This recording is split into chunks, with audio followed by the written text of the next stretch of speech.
One of the things I get asked a lot about when I'm talking to someone about our journey with dementia with my mom is what were some of the signs that made us worried and caused us to get her tested and checked for dementia. And first of all, quick reminder that everyone's symptoms might be different. And there are so many different forms of kind of under the umbrella of dementia. We aren't even sure what kind of dementia my mom has. We think, based on all of our research, that her symptoms most closely align with something called posterior cortical atrophy, which is a rare form of dementia, but it's impossible to know for sure. But what I can tell you is here's some of the things that we did notice looking back that were kind of isolated events over the years. So, taken individually, they might have been alarming at the time or, questionable at the time, but we weren't adding them all together all the time. So some of the things that happened for us, I think a lot of people think of kind of the memory loss, forgetting people, forgetting things as a big part of dementia or Alzheimer's, and it certainly can be. Actually, for our mom, forgetting people was came a little later. Um, but we did have some mishaps with her getting lost. So I remember the most scary time that was very, very early on. I'm going to say it was probably 8 years before she got actually diagnosed in 2022. I was over at her house waiting for her to get home, and she called completely lost. She did not know where she was. She did not know how she got there. She couldn't figure out how to understand where she was, even like reading street signs. And this was in our city, in a place where she had been and driven many times over her lifetime. She had been going from a familiar place to her home and somehow ended up somewhere where she didn't know where she was. And luckily, I'm also familiar with our city. So I was able to, like, I got her to pull over on a side street, go over to the street sign and read what streets she was on, and calmly walk her through, like, pointing which direction and figuring out how to get her home because I could figure out where she was based on the street signs and landmarks around her. But this was in the time before Apple Watches and things like that, which, by the way, I highly recommend having your loved one wear some sort of watch or device that tracks their location and you can find them because getting lost does become something that is quite common with people with dementia. Anyways, so that was probably the most scary time because she didn't even know how she had gotten there. I'm she was looking around and nothing looked familiar to her. It was almost like she had lost time and ended up somewhere that was unfamiliar. And in fact, it was a place she had been all the time. The way she had gotten there is a way she had driven dozens of times before, and getting home shouldn't have been an issue. And luckily, she did get home. So that was probably the scariest thing that did happen with us early on. We did have some other times where she got lost driving home, often in the evening, and we could kind of brush this off as like, getting older, night vision not being as great, maybe, a little confused. And so maybe those times didn't seem as worrisome dementia related, a little bit more worrisome vision related, which was a big part of her early symptoms, which is a big part of posterior cortical atrophy.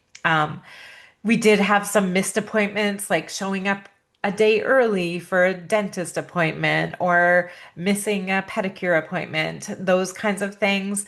And again, these were isolated. We kind of brushed them off. Maybe she just wrote it down on the wrong date in her little date book that she always carried in her purse. Um, Recipes. My mom was a great cook all of my life to the point that my dad always thought she should open a restaurant. And she would entertain dozens of people for Christmas or for election campaign celebrations. And it became difficult for her just to make a recipe, let alone host 6 or 7 people for dinner. The anxiety around hosting, worrying about the food, uh, things being missed in recipes, putting salt instead of sugar, or forgetting the flour altogether. All kinds of messed up recipes started happening. And again, like we just kind of thought like, okay, like she just wasn't really paying attention when she was doing that or whatever. Um, the vision, I do want to talk about the vision because for our mom, that was a huge symptom that at first we just thought was cataracts, was actually problems with her eyes. She was getting double vision. She did have cataracts. She had cataract surgery. It didn't fix the double vision. We got her prism glasses to fix the double vision, and she still had double vision. She started to be unable to read signs and then unable to read books. And we tried large print books, and that worked for a short time, and then it stopped working. So she was having a lot of trouble with her vision. And after many eye appointments, we realized this is not a vision problem. This is actually an eyes to brain kind of conversation breakdown problem. Her brain wasn't processing what she was seeing. And that is a big symptom, especially of posterior cortical atrophy, but of many forms of dementia, some vision problems.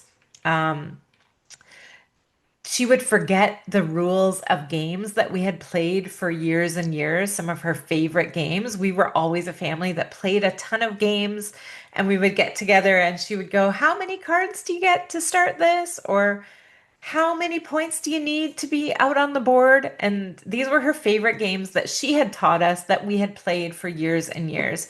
And we kind of laughed it off, but I was starting to get worried at some of these things. In fact, many years ago, back in like 2015, maybe early 2016, I was listening to the podcast Stuff You Should Know, which is a great podcast. And they had an episode on how dementia works. And they talked about something called the clock test. So they were talking about testing for dementia. And I couldn't do all the tests for dementia, but there was this clock test where you get someone to draw a clock at the time 11:10. And way back then, when this podcast came out, I actually got my mom to do it because I was worried. Now, at that time, she was able to draw the clock. She was able to put the hands at the right time, but it did take her a little longer than I would have expected someone to draw a clock.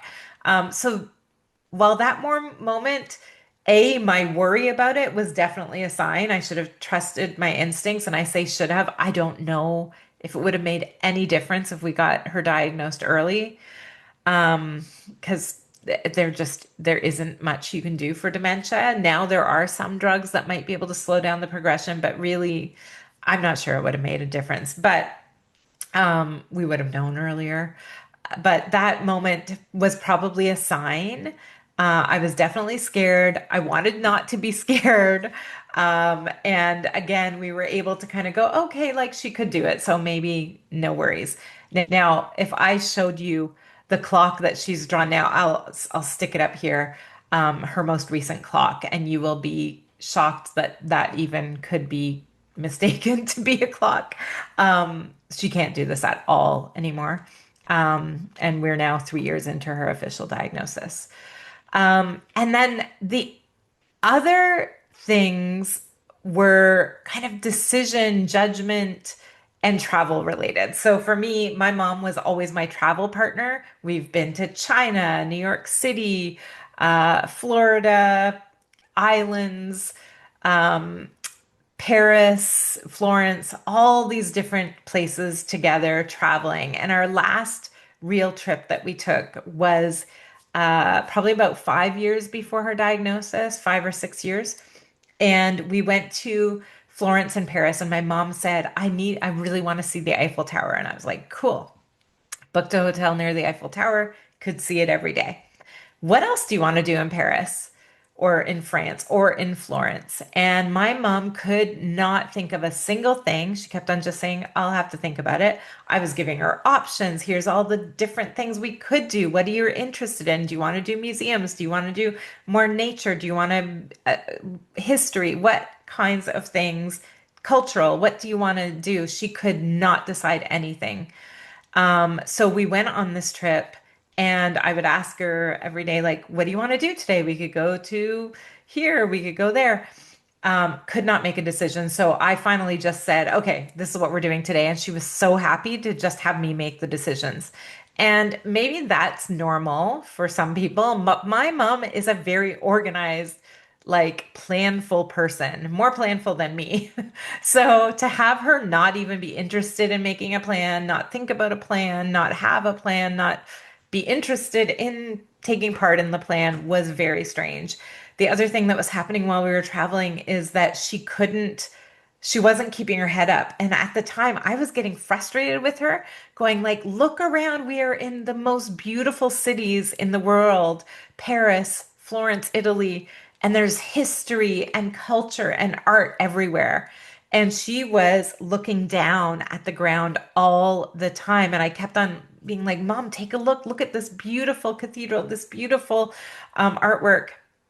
And I was getting really frustrated with it. Now looking back and realizing the vision problems she was having, all the cobblestones, the different kind of the lack of real contrast in some of the colors of the stones and things, she couldn't see how to walk a lot of times. So she was scared for walking. So I was helping her a lot of times to kind of like holding on to her to walk. And this was really new for my mom. My mom ran every day, took the dog for a walk every day. Like she was very active so to see her like this in these cities, again, I was worried. She also did get lost in Florence.